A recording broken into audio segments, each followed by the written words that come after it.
Bueno, si ocurre un error al administrar una medicina ya en el sistema de salud noruego, el incidente se documenta y se investiga casi, o sea, con el mismo nivel de escrutinio que si se cayera un avión comercial. Exacto, sí, es un nivel de detalle impresionante. Y cualquiera pensaría que es una exageración absoluta, ¿verdad? O sea, ¿por qué tanta burocracia para entregar una simple pastilla de paracetamol? Claro, suena excesivo para algo tan cotidiano. Pero la respuesta es súper escalofriante. Resulta que una vez que esa pastilla cruza la barrera de los labios y llega al estómago, pues perdemos por completo el control sobre ella. No hay un botón de deshacer. Es un contraste bien fascinante, la verdad. Por lo general, fíjate que existe como esta ilusión de que la medicina moderna es limpia, directa y muy predecible. Ajá, totalmente. Hay un dolor, entra una pastilla, el dolor desaparece. Lo imaginamos literal como encender o apagar un interruptor de luz. Sí, como si fuera magia, ¿no? Exacto. Pero en realidad, el acto de introducir un fármaco en la biología humana es desatar una cascada de eventos que son increíblemente caóticos. Y precisamente por eso estamos aquí, para echarnos un buen clavado y desmenuzar el viaje oculto de un medicamento. Así es. Para lograrlo, nos basamos en una fuente sumamente detallada. Es un manual noruego llamado, y a ver si lo pronuncio bien, Grundkursi y Legemiddelhandling. Nada mal la pronunciación, ¿eh? Gracias, hice mi mejor esfuerzo. Básicamente, es un curso fundamental sobre el manejo riguroso de medicamentos. Y bueno, la misión de este análisis a fondo de hoy es ir más allá de la receta médica. Claro, entender los mecanismos reales que hay. Esto es entender que la farmacología no comienza en el torrente sanguíneo, ¿sabes? Comienza en el marco legal. O sea, en las leyes. Sí, este manual noruego subraya leyes muy específicas, como la Helsepersonelloven y la Pasient- og Brukerrettighetsloven. Órale, esas sí están difíciles de pronunciar. Bastante. Pero lo importante es que regulan los derechos del paciente y la responsabilidad del personal. Y ahí entra un concepto clave llamado double control. Que sería como un doble control. Literalmente. Es un protocolo súper estricto donde dos profesionales capacitados tienen que verificar, de manera totalmente independiente, el fármaco, la dosis exacta y al paciente. Ajá. Esto se hace antes de administrar cualquier sustancia crítica, digamos como la insulina o los anticoagulantes. Y cualquier desviación o error, lo que ellos llaman un AVIC, se tiene que documentar a fondo. Pero a ver, aquí me surge una duda razonable. Pensando en una sala de urgencias o, no sé, en el piso de un hospital lleno de pacientes. Sí, es un caos. Exacto. Este nivel de burocracia, de requerir a dos personas para una sola tarea, o sea, suena a un cuello de botella terrible. Es como la lista de verificación de un piloto antes del despegue. Pero, ¿no retrasa esto la tensión cuando el tiempo es vital? Es una tensión constante, la verdad, entre velocidad y seguridad. Pero el sistema está diseñado bajo una premisa que es innegable. El error humano es inevitable. Claro, somos humanos al final del día. Exacto. La fatiga existe, la confusión de etiquetas también. Así que la burocracia del doble control actúa como la primera y a veces única línea de defensa externa. Porque una vez adentro ya no hay nada que hacer. Así es. Retomando tu analogía del avión, es exactamente esa lista de chequeo. Porque una vez que inyectas una dosis incorrecta de insulina, el nivel de azúcar en la sangre del paciente se desploma en minutos. ¡Wow! Y la situación pasa de ser un simple error administrativo a una emergencia letal. Esa red de seguridad externa es obligatoria porque, como decías, el interior del cuerpo humano simplemente no perdona errores. O sea, pasamos de las leyes de un país a las leyes implacables de la biología. Exactamente. Y aquí es donde entramos al núcleo de este análisis. La farmacocinética. Es una palabra larga, pero esencialmente describe lo que el cuerpo le hace al medicamento una vez que entra. Sí, y todo se reduce a un proceso de 4 pasos que en medicina conocemos como ADME. A ver, que sería absorción, distribución, metabolismo y excreción, ¿verdad? Así es, los 4 jinetes del fármaco. Imaginemos el viaje de una tableta estándar. Llega al ambiente que es súper ácido del estómago y ahí comienza a desintegrarse. Ajá, se deshace. De ahí pasa al intestino delgado, que tiene una superficie de absorción masiva. O sea, si estiramos todas sus microvellosidades, es comparable al tamaño de una cancha de tenis. ¡Wow! Una cancha de tenis dentro de nosotros. Está cañón. Impresionante, ¿no? Y bueno, a través de esas paredes, el fármaco por fin cruza hacia el torrente sanguíneo. Y fíjate que aquí es donde la intuición nos engaña muchísimo. Lo lógico, para cualquiera que nos esté escuchando, sería pensar que una vez en la sangre, la medicina viaja directo al cerebro para quitar el dolor de cabeza. Claro, o directo a la rodilla para bajar la inflamación. Exacto. Pero la anatomía tiene otros planes. Resulta que toda esa sangre que absorbe nutrientes del tracto digestivo no va directo al corazón para repartirse. No, para nada. Primero es enviada directamente al hígado mediante algo que se llama la vena porta. Y según nuestra fuente, es el famoso metabolismo de primer paso. O First Passage Metabolisme, como le dicen en noruego. Ajá, esa misma palabra impronunciable. Pues mira, el hígado es básicamente el gran filtro. Es la aduana de máxima seguridad del organismo. Me gusta esa imagen, una aduana. Sí, y desde el punto de vista evolutivo, su trabajo es protegernos de toxinas ingeridas, ya sean venenos de plantas o bacterias. El problema es que el hígado no reconoce la diferencia entre un medicamento carísimo y una toxina peligrosa. O sea, para el hígado todo es veneno. Básicamente. Entonces usa su arsenal de enzimas, específicamente una familia llamada citocromo P450. Ajá. Y estas enzimas detectan las moléculas extrañas y comienzan a desarmarlas. Su objetivo es hacerlas solubles en agua para que los riñones puedan, digamos, expulsarlas en la orina. Lo cual, pensándolo bien, suena a un desperdicio absoluto. Si el hígado está destruyendo activamente la medicina antes de que siquiera llegue a su destino, pues significa que gran parte de la pastilla nunca hace efecto. Totalmente. Es un porcentaje altísimo el que se pierde ahí. Y por eso las dosis orales son a veces masivas si las comparas con una inyección, ¿no? Leía en el documento el ejemplo de la morfina. Sí, es un caso clásico. O sea, si se toma por vía oral, la dosis tiene que ser unas 3 veces mayor que si se administra por vía intravenosa, simplemente para compensar toda la masacre que ocurre en la aduana del hígado. Es un cálculo de desgaste, literal. Pero la ciencia afortunadamente no se ha quedado de brazos cruzados perdiendo esta batalla. Han encontrado formas bien fascinantes de hackear el sistema. A ver, cuéntanos de eso. Ya que los científicos saben que el hígado va a interceptar y modificar las moléculas, decidieron crear algo llamado profármacos, o prodrugs en inglés. Uy, esto me pareció una genialidad absoluta cuando lo leí. Es básicamente como un caballo de Troya biológico. Exactamente esa es la idea. En lugar de enviar un medicamento activo que el hígado obviamente va a destruir, los farmacólogos diseñan una molécula inactiva, o sea, una especie de caparazón, ¿no? Ajá, un escudo. Entonces, la persona traga este profármaco, llega al intestino, pasa al hígado, y es ahí donde ocurre la magia. Las enzimas del hígado atacan la molécula intentando destruirla, pero al romperla, en realidad están liberando y activando el verdadero medicamento. Así es. El hígado mismo enciende el interruptor sin darse cuenta. Es un diseño sumamente elegante. Usamos la biología del filtro en nuestra contra, bueno, a nuestro favor, como mecanismo de activación. Es brillante. Lo es. Y bueno, una vez que el fármaco logra pasar al torrente sanguíneo general, entra en juego lo que conocemos como la ventana terapéutica o therapeutic breadth. Que es como el rango de efectividad, ¿no? Exacto. Es el delicado equilibrio de la concentración del medicamento en la sangre. O sea, tiene que haber suficiente medicina circulando para que funcione, pero no tanta como para volverse tóxica. Y fíjate que las dimensiones de esa ventana varían drásticamente dependiendo de la medicina. Hay fármacos con una ventana amplísima, como la penicilina. Sí, el margen de error ahí es gigantesco. O sea, es muy difícil alcanzar una sobredosis letal de penicilina por accidente. Pero en el otro extremo tenemos ventanas minúsculas.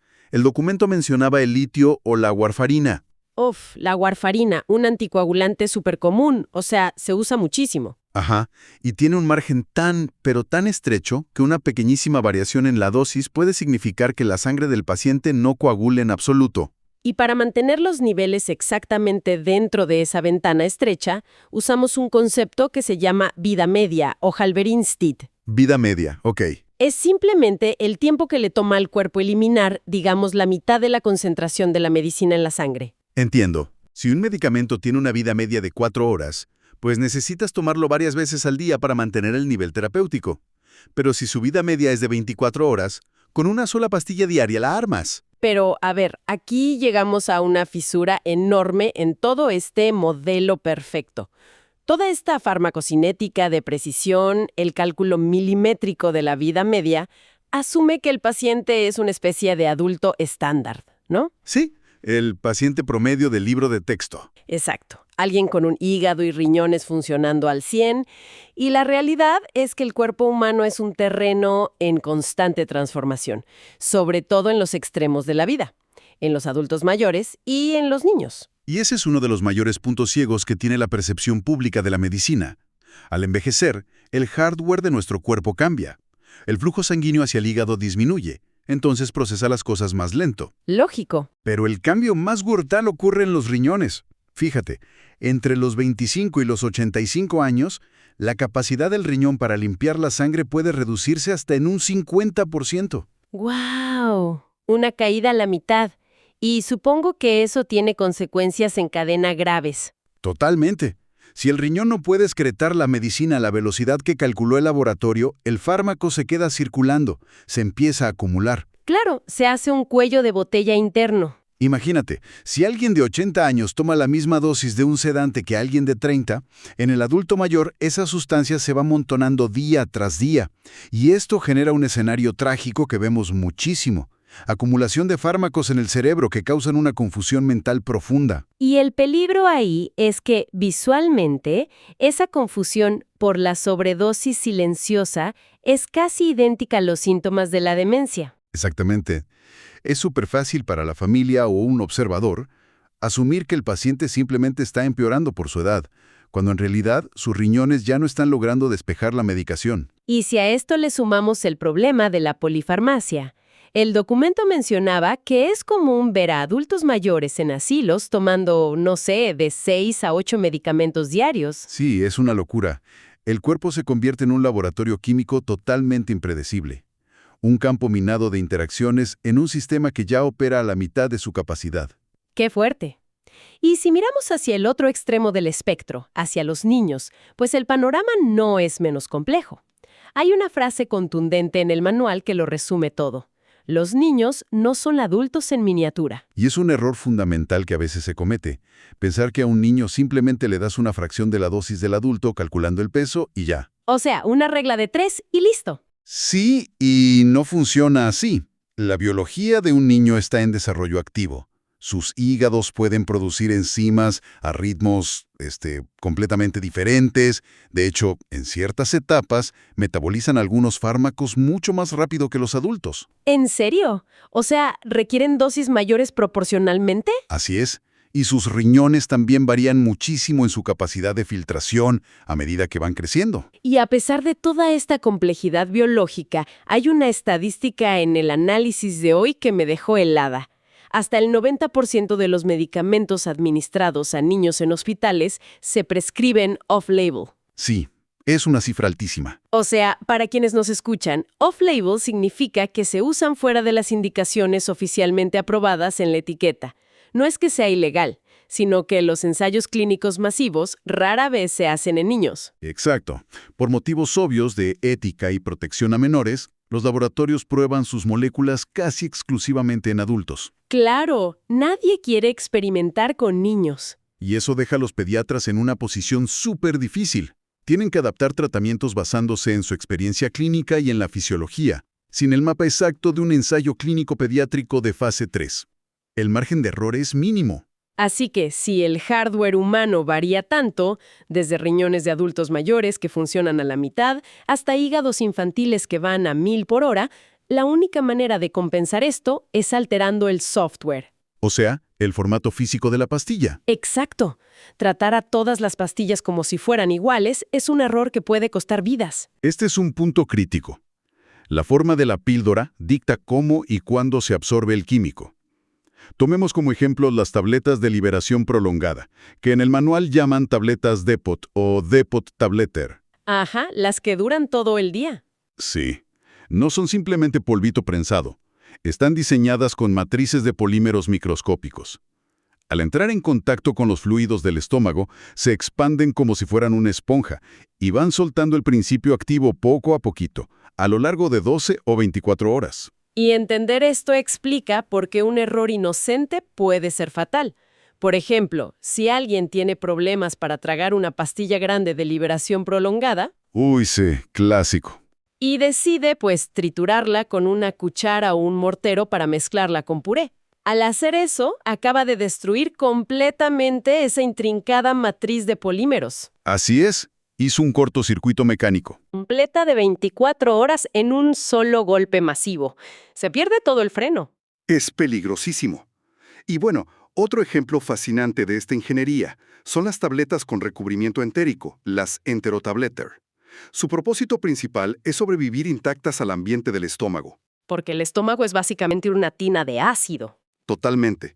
El ácido gástrico tiene un pH de alrededor de 1.5 a 3.5, lo cual es corrosivo a un nivel que desintegra casi cualquier cosa. Ajá. Entonces estas pastillas tienen una capa protectora que solo se disuelve en un ambiente menos ácido, o sea, más alcalino, que es el que encuentras más adelante en el intestino delgado. Lo cual tiene dos propósitos buenísimos. Por un lado, protege al estómago de medicamentos que son súper irritantes, como tomar aspirina a diario. Exacto, como el Albil E que menciona el texto. Duda que siempre tuve. ¿Por qué no existe la insulina en pastilla? Ah, es una gran pregunta. Pues mira, la insulina es una hormona peptídica, que es esencialmente una proteína. Ajá. Si llegara al estómago en forma de pastilla, el ácido y las enzimas digestivas simplemente la desarmarían y la digerirían como si tuvieras comido un pedazo de carne. Jamás llegaría intacta a la sangre. O sea, la biología literalmente nos obliga a usar una aguja para saltarnos el sistema digestivo. Exactamente. Ahora, incluso cuando la vía de administración parece obvia como en los pulmones, hay una coreografía exacta que se debe seguir. Ah, sí, la endrera secuencial. Leí el ejemplo del asma en el manual y me pareció fascinante. Un paciente con asma suele tener dos inhaladores distintos, ¿no? Un broncodilatador, como el Ventolin, para abrir las vías. Sí, y el otro es un antiinflamatorio con esteroides, como el Pulmicort, para tratar la inflamación de fondo. Y fíjate que el orden de uso es pura mecánica de fluidos. A ver, explícanos eso. Primero se requiere a fuerza el broncodilatador. Al inhalarlo, relaja los músculos lisos de las vías respiratorias y abre los canales físicos de los pulmones. Ok, abres la puerta primero. Exacto. Esperas unos minutos para la expansión máxima y solo después utilizas el inhalador con esteroides. Así las partículas antiinflamatorias pueden viajar profundo y llegar a los rincones más alejados de los pulmones. Tiene toda la lógica. Si el proceso se invierte y metes el esteroide cuando los pulmones aún están cerrados, pues el medicamento choca contra las paredes superiores y se queda atascado en la entrada. Desperdicias la dosis. Literalmente. Y bueno, hablando de cosas que chocan o se cruzan, no podemos dejar de lado cómo los medicamentos interactúan entre sí dentro del cuerpo. Uf, las interacciones. Existen tormentas perfectas creadas por combinaciones que parecen súper inofensivas. Un caso clásico es mezclar anticoagulantes, como la famosa warfarina, Ajá. con analgésicos comunes de la familia de los AINES, ya sabes, tipo ibuprofeno, diclofenaco o Voltaren. Y el mecanismo detrás de esto es un ejemplo clarísimo de por qué hay que echarse este clavado y entender las cosas. La warfarina está ahí para adelgazar la sangre y evitar trombos, ¿verdad? Sí, inhibe la coagulación en el hígado. Y por otro lado, los analgésicos tipo ibuprofeno funcionan bloqueando enzimas para quitarte el dolor. Pero el problema es que esas mismas enzimas son las encargadas de mantener la mucosa protectora del estómago. Exactamente ahí está la trampa. Entonces, los analgésicos te pueden causar microlesiones o irritación gástrica. Si juntamos ambas cosas, un estómago que empieza a sangrar ligeramente porque te tomaste un ibuprofeno y una sangre que ha perdido su capacidad de coagular por la warfarina, El riesgo de una hemorragia interna severa se dispara exponencialmente. Es peligrosísimo. sabiendo todo esto, con la brutal destrucción de la aduana, del hígado, los problemas del ácido del estómago, los riesgos de triturar pastillas y las hemorragias, la pregunta evidente que tendría cualquier persona es, ¿por qué no abandonamos el tracto digestivo y ya? Sí, suena que nos complicamos la vida solos. Exacto. O sea, ¿por qué no usamos puros parches en la piel o administramos líquidos por vía intravenosa y nos evitamos todo este relajo del hígado? Es una excelente pregunta desde el punto de vista del diseño, pero Como siempre, la biología impone los límites. La piel, por ejemplo, es un órgano de barrera excepcional. No absorbe cualquier molécula, especialmente las que son solubles en agua. O sea, ¿no todo cruce la piel? No. Y además, la absorción de un parche depende del flujo de sangre debajo de la piel. Si un paciente con un parche, digamos, tiene fiebre o se pone a hacer ejercicio, los vasos sanguíneos se dilatan. Uy, claro. Y eso podría provocar que el parche libere el medicamento mucho más rápido de lo calculado, causando una sobredosis de la nada. Y las inyecciones intravenosas, aunque son súper precisas, pues son muy invasivas. Requieren perforar la piel, meter catéteres, hay riesgo de infección y necesitas enfermeros capacitados. Exacto, no es práctico para el día a día. A pesar de todas las aduanas y ácidos, el sistema digestivo humano ofrece una superficie gigantesca para absorber cosas y un mecanismo de liberación sostenida que la ciencia farmacéutica ha logrado dominar súper bien. Es el equilibrio más práctico que tenemos. Sí, pero, y este es el gran pero, todo este andamiaje espectacular de farmacocinética y polímeros puede colapsar en un segundo por la variable menos predecible de todas. Que somos nosotros, el comportamiento humano. Totalmente. El eslabón más débil de cualquier tratamiento no es químico, fíjate, es psicológico. En la medicina clínica esto se conoce como adherencia o cumplimiento y se refiere sencillamente a si la persona de verdad se está tomando la medicina a la hora correcta y por el tiempo indicado. Y a nivel global, los datos son tristes. Los sistemas de salud pierden batallas gigantescas simplemente porque la gente deja de tomar sus tratamientos. ¿Y por qué crees que pasa tanto? Pues las razones tienen una lógica humana innegable. Los efectos secundarios pueden ser desagradables, claro. O si tienes una enfermedad crónica y tienes que tomar 5 pastillas a distintas horas, da fatiga mental. Pero la trampa más recurrente es la sensación de alivio temporal. Cuando te sientes bien y dices, ya la hice. Exacto. Cuando desaparecen los síntomas, existe esta tendencia casi instintiva a pensar que ya te curaste. Ese es el clásico escenario con los antibióticos, ¿no? Al tercer día te baja la fiebre, te sientes al 100 y el tratamiento que era de 7 días, pues lo abandonas a la mitad. El peor error. Y lo que sucede a nivel microscópico, que está cañón, es que las bacterias más débiles sí se murieron. Pero las más resistentes, las fuertes, sobrevivieron y ahora se multiplican felices sin competencia. Sí, creas cepas inmunes. Es un fracaso de conducta que nos está generando un problema biológico a nivel mundial. Y es aquí donde la teoría de los libros tiene que aterrizar en la observación clínica real, del día a día. El manual noruego que revisamos hoy enfatiza muchísimo las herramientas estructuradas como el método ABC. Sí, el método de urgencias. Airway, breathing, circulation, etc. Exacto. Revisar vías aéreas, respiración y circulación. Pero también subraya con igual fuerza la importancia de observar la sutileza, los pequeños cambios diarios en el paciente. Es que las señales biológicas a menudo susurran antes de gritar. Volviendo al ejemplo de la warfarina, el anticoagulante de ventana estrecha. Ajá. Un indicador temprano de que la dosis está muy alta no es un colapso dramático. Son detalles, como que de repente te salen moretones en los brazos y no te golpeaste con nada, o que las encías te sangran de la nada al cepillarte los dientes. Y es súper importante para la audiencia no descartar esos signos como simples achaques pasajeros. Son focos rojos, la evidencia visual de que la coagulación está fallando. Totalmente. Y esto nos lleva a la conclusión ineludible de que entregar la pastilla física es solo la mitad del trabajo del personal médico. La otra mitad es educar al paciente. Sí, la transferencia de conocimiento. Un sistema de medicación solo funciona si el paciente entiende el porqué de su tratamiento. Si solo le impones una lista de pastillas a alguien sin explicarle cómo esa matriz de liberación prolongada cuida su corazón o por qué requiere una dosis especial por sus riñones, lo más probable es que abandone el tratamiento. Fíjate que tomar un medicamento es verdaderamente como inscribirse en un plan de gimnasio. Tener la receta médica es el equivalente a que te den la credencial de acceso. Me gusta esa analogía. El simple pedazo de papel no te va a dar salud por arte de magia. Es el acto riguroso, sistemático y consciente de seguir el proceso bien, día a día, lo que genera resultados. Es una analogía súper precisa. Requiere constancia y sobre todo educación para entender qué estás haciendo. Y bueno, al inicio de esta exploración hablábamos de esa ilusión óptica que tenemos todos. Ver la pastilla como un botoncito simple de encendido y apagado. Ahora, al ver el panorama completo, queda clarísimo que una sola tableta es el punto donde convergen siglos de innovación química. Y un laberinto de legislaciones. Exacto. Leyes para proteger la vida del error humano y adaptaciones magistrales a los entornos tan hostiles de nuestra biología. Entender si una medicina requiere el estómago lleno o cómo interactúa con un hígado lento no es solo un dato curioso para soltar en una fiesta. No, para nada. Es la herramienta más poderosa para tomar decisiones informadas y dejar de ser espectadores pasivos de nuestra propia salud. Y viendo cómo avanza esta convergencia entre tecnología y biología, fíjate que queda una reflexión súper fascinante para el futuro cercano. A ver. Ya entendemos que el cuerpo humano es un ecosistema dinámico.